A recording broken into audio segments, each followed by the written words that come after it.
Iran और Israel के बीच में लगातार उठक पटक जारी है और इस बीच में एक बड़ी खबर निकल करके सामने आई है कि सीरिया ने इजराइल के एक हेलीकॉप्टर को मार गिराया है। दूसरी तरफ इजराइल का मीडिया कह रहा है कि हेलीकॉप्टर तकनीकी खामियों की वजह से गिरा है, क्रैश हुआ है,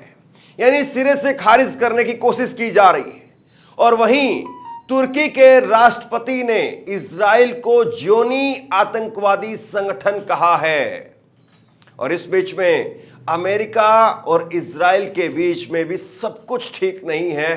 यह भी खबर जो है वो इजराइल के लिए अच्छी नहीं है, क्योंकि इजराइल पहले ही ईरान की ने जिस तरीके से उसके ऊपर अटैक किया तो उसके बाद में बैकफुट पर है। और अमेरिका जो लगातार इजराइल को मदद करता रहा,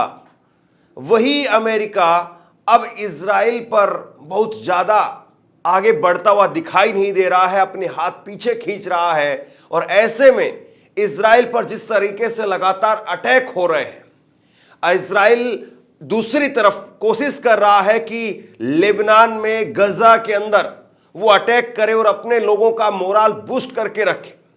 खबर यह भी सामने आ रही है कि हिजबुल्लाह को जो हथियारों की सप्लाई दी जा रही है, वो हथियारों की सप्लाई रोकने के लिए इजराइल लगातार सीरिया और लेबनान बॉर्डर पर मिसाइल से अटैक कर रहा है। और इस बीच में एक और बड़ी खबर अल जजीरा की आज ये भी निकल करके सामने आई कि इजराइल के अटैक में 28 लोग मारे गए, गजा के अंदर स्कूल को निशाना बनाया है। तो लगातार इजराइल अपनी खुन्नस निकालने का एक तरीके से काम कर रहा है और उसका निशाना है स्कूल, मस्जिद, इस तरह के जो पब्लिक प्रॉपर्टी है वो उसका निशाना है। यानी अपने लोगों को किसी न किसी तरीके से, मासूम लोगों को निशाना बना करके इजराइल लगातार मोटिवेट करने का काम कर रहा है। और दूसरी तरफ हिजबुल्लाह भी हाइफा शहर के अंदर अटैक कर रहा है। मैंने आपको खबर बताई थी कुछ दिन पहले ही कि किस तरीके से हाइफा शहर को निशाना बनाया गया। हाइफा शहर के पहले मिलिट्री ठिकानों के ऊपर, आर्मी के ठिकानों के ऊपर हिजबुल्लाह निशाना बना रहा था, लेकिन अब हिजबुल्लाह हाइफा के रियायती इलाकों को भी अपना ठिकाना बना रहा है, अपना निशाने पर ले रहा है, क्योंकि वो ये मानता है कि अब यहां पर हाइफा शहर के अंदर बहुत सारे लोग शहर को छोड़ करके जा चुके हैं और अब उन घरों का इस्तेमाल किया जा रहा है हिजबुल्लाह के खिलाफ। तो इसीलिए हिजबुल्लाह ने हाइफा शहर के जो रियायती इलाके हैं उनको भी अपना निशाना बनाना शुरू कर दिया है। और इसमें निश्चित तौर पर बड़ा नुकसान जो है वो सिविलियन का भी हो रहा है। तो एक तरीके से देखें तो ये पूरा का पूरा जो सिस्टम है, या ईरान और इजराइल के बीच में जो कुछ हो रहा है, उससे पूरा का पूरा मिडिल ईस्ट इस वक्त में डिस्टर्ब है। और दूसरी तरफ ईरान लगातार इस बात को कह रहा है कि तमाम मुस्लिम कंट्री या तमाम मुस्लिम नेता वो एक हो जाएं और जो कोई भी ईरान के खिलाफ अगर अपने एयरबेस का इस्तेमाल होने देगा इजराइल के लिए, तो उसको भी हम दुश्मन के तरीके से ही ट्रीट करेंगे, दुश्मन के तरीके से ही उसको लेंगे। तो ये अचानक से जिस तरीके से अटैक हुआ था और उसके बाद में जो करीब करीब 200 के करीब बैलिस्टिक मिसाइल छोड़ी गई थी ईरान की तरफ से, उसके बाद में लगातार जो है वो ईरान के ऊपर हमला करने के लिए इजराइल मौका देख रहा है। लेकिन इजराइल अभी भी ईरान के ना तो तेल ठिकानों के ऊपर और ना ही परमाणु ठिकानों के ऊपर हमला कर पा रहा है। और ये दोनों ठिकाने, परमाणु ठिकाने और उसके साथ साथ तेल के ठिकाने, इन पर इजराइल जो है वो हमला करके एक तरीके से कमर तोड़ना चाहता है ईरान की। लेकिन ईरान ने साफ कह दिया है कि अगर आपने तेल के ठिकानों पर या परमाणु ठिकानों पर हमला किया तो फिर उसके बाद में हो सकता है कि वो भी परमाणु हथियारों का प्रयोग करे। डायरेक्टली अभी ईरान जो है वो परमाणु संपन्न देश नहीं है, लेकिन ये माना जाता है कि रूस और चीन की मदद से उसने परमाणु हथियार बना लिए हैं। और ऐसे में अभी तक जो रेड लाइन एक तरीके से बनाई गई है ईरान की तरफ से कि आप परमाणु हथियारों पर और उसके साथ साथ जो तेल के ठिकाने हैं, जो एक तरीके से ईरान की इकोनॉमी की एक सबसे बड़ी मजबूत जो है वो स्तंभ है, उन पर अगर आपने अटैक किया तो ये हमारी रेड लाइन है, और रेड लाइन पर अगर आप अटैक करेंगे तो फिर उसके बाद में हम कुछ भी एक ऐसा अटैक जो है वो आपके ऊपर करेंगे जो आपके वजूद के ऊपर एक तरीके से बड़ा खतरा हो जाएगा। इस बीच में खबर जो निकल करके सामने आई है वो ईरान को लेकर के, और ईरान जो है वो लगातार, जिस तरीके से आपको पता है कि 5 अक्टूबर को ईरान के supreme leader Ayatollah Ali Khamenei वो सामने आए थे, और 5 अक्टूबर को 5 साल के बाद जुमे की नमाज पर सार्वजनिक तौर पर वो पहली बार दिखे थे। तो उन्होंने साफ कह दिया है कि हम अगर इजराइल पलटवार करने की कोशिश कर रहा है, अपनी ईगो सेटिस्फेक्शन के लिए अगर पलटवार कर रहा है कि ऐसी कोई प्लान बना रहा है, तो फिर उसके बाद में कुछ ऐसा हम करेंगे कि इजराइल का जो वजूद है वो खतरे में आ जाएगा। और इसी तरीके से लगातार ईरान दबाव बना रहा है, और खामेनेई ने यह भी कहा कि तमाम जो मुस्लिम कंट्री है वो एक मंच पर आ जाएं। इजराइल की ईरान को धमकी, बेरूत और गजा जैसा हाल करेंगे, ईरानी कमांडर बोला, पूरी तरह से तैयार है। तो इजराइल लगातार जो है वो ईरान को धमकी दे रहा है कि जैसे लेबनान के अंदर किया है, या जैसे बेरूत के अंदर किया है, या गजा में जो हाल किया है वही हाल जो है वो ईरान का कर देंगे। लेकिन ईरान के कमांडर भी खुल करके पलटवार कर रहे हैं कि हम पूरी तरह से तैयार हैं। और इसी से आपको अंदाजा हो जाएगा कि इस बार ईरान किस तरीके से आर पार के मूड में है। सबसे बड़ी बात यह है दोस्तों कि जिस तरीके से पूरा माहौल है इस वक्त में ईरान और इजराइल के बीच में, तो ऐसे में सबसे बड़ी बात यह है कि जो आसपास की कंट्री है या रेड सी का इलाका है उसमें भी व्यापार एक तरीके से प्रभावित हो चुका है, और धीरे धीरे मुश्किलें अब और बढ़नी शुरू होंगी। और जिस तरीके से ये पूरा का पूरा माहौल इस वक्त में बना हुआ है दोनों देशों के बीच में,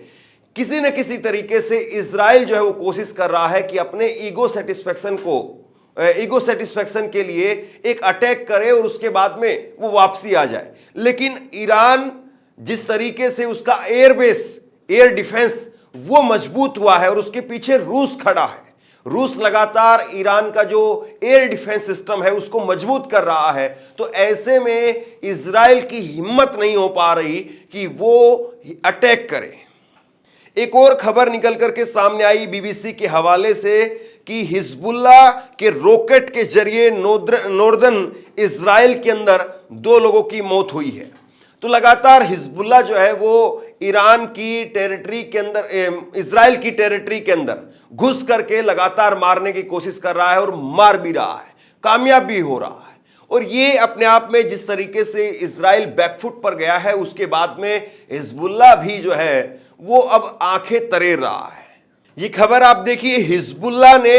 इजराइल के क्रिटिकल इंफ्रास्ट्रक्चर के ऊपर अटैक करना शुरू कर दिया है, और लगातार जो इजराइल के गैस डिपो हैं उनके ऊपर हिजबुल्लाह अटैक कर रहा है। इजराइल के गैस डिपो पर, तेल के डिपो पर अब हिजबुल्लाह का निशाना है, और हिजबुल्लाह इस बात को दिखाने की कोशिश कर रहा है कि अगर तेल के ठिकानों पर हमला किया तो हम भी आपके गैस के डिपो, तेल के डिपो, उनके ऊपर अटैक करेंगे। और सबसे बड़ी बात यह है कि इजराइल की जो अर्थव्यवस्था है वो अपने आप में इस वक्त में बहुत अच्छी नहीं है, और ऐसे में जो अमेरिका लगातार इजराइल को मदद कर रहा है। हालांकि जो बाइडेन जो है वो बीच बीच में अभी